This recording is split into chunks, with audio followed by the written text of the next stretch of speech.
Always bear in mind the fact that there is one thing which God hates with a perfect hatred.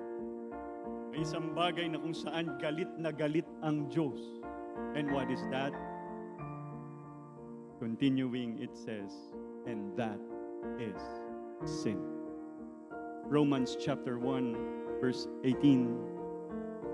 For the wrath of God is revealed from heaven against all ungodliness and unrighteousness of men. What kind of men who are unrighteous and ungodly? Continuing, sir, it says, men who hold the truth in unrighteousness. Wow. Ang galit ng Diyos ay nare-reveal sa mga tao na may truth, pero yung truth hindi nakikita sa buhay